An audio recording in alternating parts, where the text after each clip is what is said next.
Le peuple camerounais, fier de sa diversité culturelle et linguistique, élément de sa personnalité nationale qu'elle contribue à enrichir, mais profondément conscient de la nécessité impérieuse de parfaire son unité, proclame solennellement qu'il constitue une seule et même nation. C'est avec ces mots que le préambule de la Constitution camerounaise consacre et célèbre la diversité ethnique, culturelle, linguistique du pays.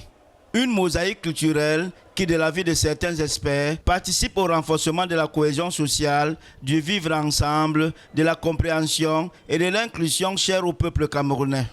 La valorisation de la solidarité culturelle, pour nous d'abord, il faut l'entendre comme étant le fait pour l'ensemble des Camerounais de mettre en exergue leur culture, les éléments de leur tradition qui permettent de se retrouver, de chercher le socle commun, comme disait Cheikh Anta Diop, l'unité culturelle des peuples camerounais et la développer.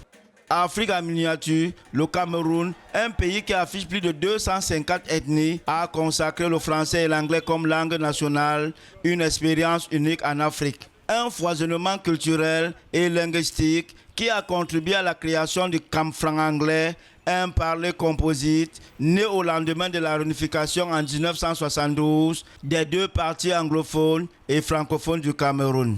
Des intellectuels tels que Gendempel-Mel, Kopora Pemkwa, c'est du n'importe quoi.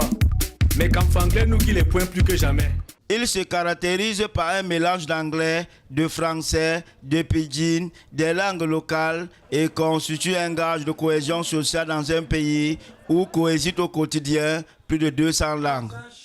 Au-delà de la diversité de la langue, il y a une unité culturelle derrière et que cette unité culturelle doit être promue par les autres, par les peuples camerounais pour forger une nouvelle identité du Camerounais.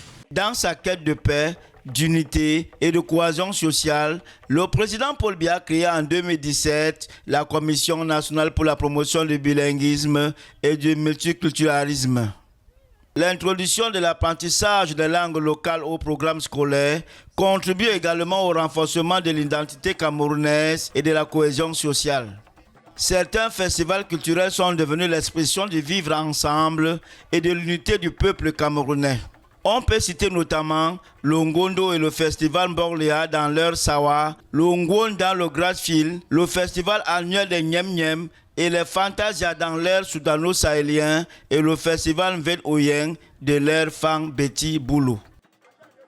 Les festivités du Mpo en tout temps sont placées sous le signe de retrouvailles, sous le signe de respecter l'un des commandements ancestraux de notre père fondateur qui nous avait instruit de nous retrouver au moins une fois par an pour parler de nous, nous regarder au rétroviseur et puis projeter l'avenir.